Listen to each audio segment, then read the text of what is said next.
Welcome to the Fixer Interview Series. Today I've got Jessica Scott of Brown Advisory with me. We're going to talk a little bit about generational wealth and a couple other things. Welcome, Jessica.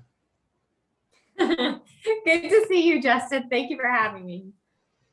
All right. Well, to start it off, how did you get into financial planning? How'd you get with Brown? And tell us a little bit about how you got to where you are. All right. Well, I'll take us back. I'll try not to make the story too long, but I grew up in Maryland and I went to college at McDaniel College where I studied business. I also studied Spanish. I don't utilize that nearly as much as I use my business degree these days. But following college, I joined BB&T Bank, went through their leadership development program. So that was, kind of my first taste into finances. I came out of that working as a branch manager for BB&T. I worked with our retail clients, but I was really just the point person and I directed them to the experts. So to the investment people, to the small business people, to the financial planners. And I knew that wasn't the end of my career. So I started looking for something else. And I don't know if I just mentioned this, but when I went through the training program for BB&T, that was down in Winston-Salem. So it's kind of a migration in North Carolina. Went back up to Maryland after that. But when I started looking for different career opportunities, I found that in Winston-Salem, North Carolina. So aside from liking the sweet tea and the kindness of the Southern folks, it was a good job opportunity. Moved back down to Winston-Salem, started working as a wealth lending officer, really started seeing how people used their savings and lines of credit to fulfill their goals. And I knew I wanted to dive deeper into that because I could see sometimes where people weren't using money the way I thought it should be used. And that's when I started thinking financial planning. This is what a lot of these people are missing. They're using their wealth, they're using their credit, but they need to know how to use it properly. Talked to some informal mentors of mine, both were CFPs, and got the push to go ahead and get that designation.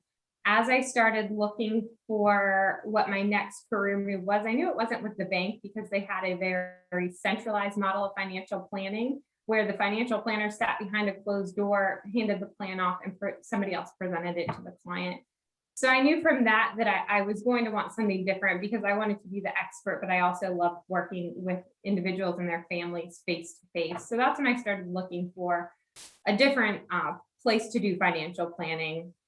In tandem with that, I met my husband. He grew up in Cary, Durham, so it seemed appropriate for us to move out to where his family was before starting a family. So we are near all my in-laws, which is great. I'll say that on video. And found Brown Advisory, a boutique investment firm, and it really just seemed like the perfect fit.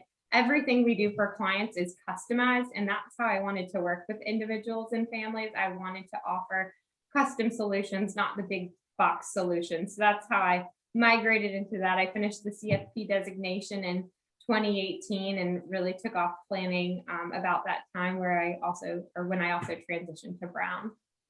It's a long story. There you go. No, that's a great story.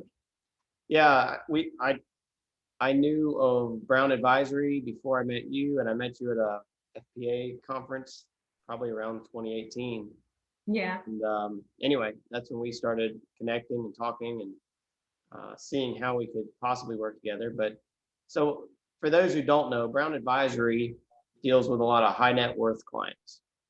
I characterize it as the $10 million, $100 million investments.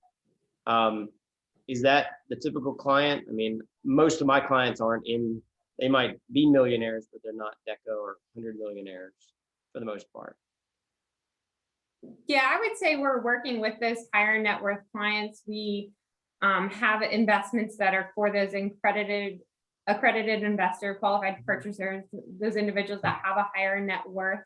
We're offering planning services that are tailored to those people. So I'd say fundamentally, you and I are doing the same thing. We're helping people achieve their goals. I just have different tools in my toolbox that are more for those high net worth clients. So various types of trusts that we're looking at, just to throw some fun names at you, but CRUTs, GRATs, ILETs, SLATs, we're utilizing donor advised funds. So we have those tools built into our toolbox. So we really do work best with those higher net worth clients. But we'll have the conversations with the next gen clients. Just typically we have the 10 million and up. And obviously things are a little different when you're at that level. You're not usually worried about running out of money. It's more about that next generation. And that's something I think you had mentioned you're kind of building out and trying to really engage that next generation. How does that play out? How's that involvement going so far? Yeah, I'd say it's great. I mean, that's something I'm very personally passionate about, but the firm is also very passionate about. We host financial literacy events for next gen clients or potential clients. We have something called Money Matters, where it's about investing and financial planning, but we're having the conversations with the current clients' children about budgeting. Are they saving for retirement? And some come in and they're very strong. They have a fully funded emergency fund. They're saving for retirement and they're saying, what do I need to do next? And you're probably thinking of things as a planner yourself right now, but what insurance do you have in place? What estate planning documents have you put together? Even if you haven't grown your wealth or inherited that wealth, it's still important to have some basic pieces in place. But it's really about starting this conversation. Sometimes when the wealth has already started transferring, we're talking about what trust to draw from. So GST exempt versus non-exempt, and just making sure that the family's plans are played out as they've asked. We also talk a lot about philanthropy, where money should be going, how to best do that, and how that intertwines with the next gen client. Yeah, it makes sense. Now, with the high net worth clients that you see, I'm curious, and I assume some viewers will be as well, but are a lot of them self-made? Are they business owners, or how do you see your clients? How do they get to $100 million or $50 million? Yeah, I would say, I mean, it all depends. I feel like I could answer every single question with that. I feel like that's the go-to for financial planners. I think you might even agree. But we do see a lot of founders and builders. So they built up their company. They may have gone public and sold their business, or just have a major liquidity event. So we see a lot of that. That's what I'm seeing a lot currently in the plans I'm working on, but that's not to say that's what most of our clients are. That's just what I'm seeing most these days. There is generational wealth. There are people that were up on Wall Street and did really well for themselves and then came back to a small town in North Carolina and just want to live their life out and plan to create a legacy. So we all see all sorts of things, doctors, coaches, just all sorts of things. But yeah, we do have a lot of the founders and builders too. And you guys take a multi-pronged approach, so to speak, on you'll come in with the planning, you'll have obviously the investment backgrounds, you'll have the legal support. So a client that comes to you at Brown can really get all those things in one place, right? It's kind of you want to be that all-encompassing help to their financial situation. Is that fair? Yeah, and thank you for bringing up that point. That is one of my favorite things about working for Brown Advisory is we're all partners. Nobody owns a book of business at Brown Advisory. We are here to create teams, and they're not always the same team. I don't work with John, Joe, and Sally every time because we're partners. We pick out the partners that were our former estate attorneys and our portfolio managers that are best going to fit the client's needs. And we built that team out specific to that client, and we work together in tandem, which I think is a really cool piece when we're trying to plan out those more complex situations. Yeah, absolutely. And it's nice. We do something similar where you lean on the team members that can bring the most value to the client on a client by client basis. And it really works out well for the client, especially. Now, one thing you're really passionate about is women in business. You're a woman, you're a professional.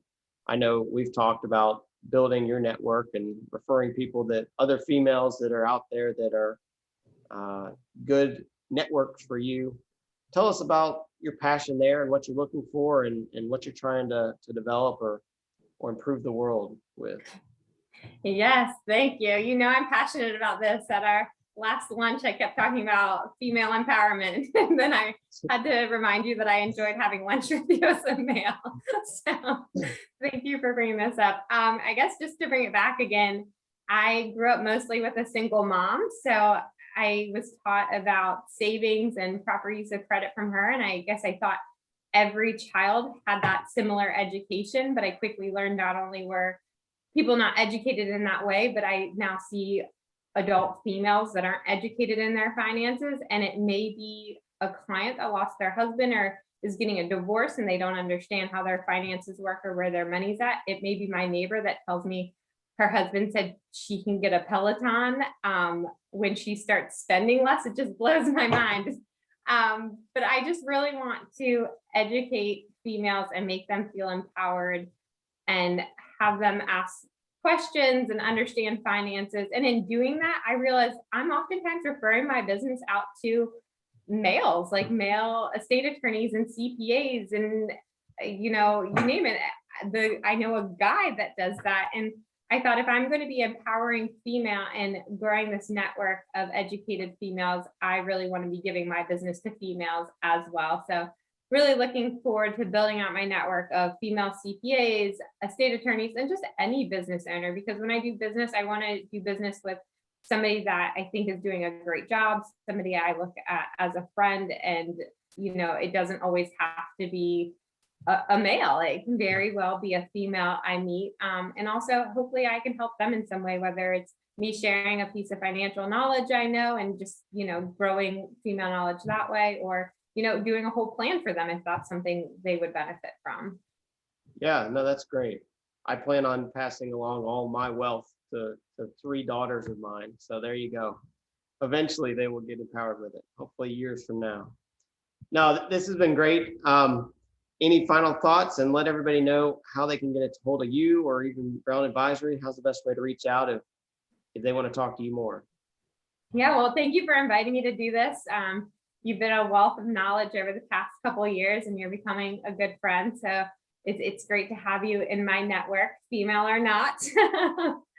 But you can reach me at jscott@brownadvisory.com, and I'm also on LinkedIn, so feel free to reach out to me there.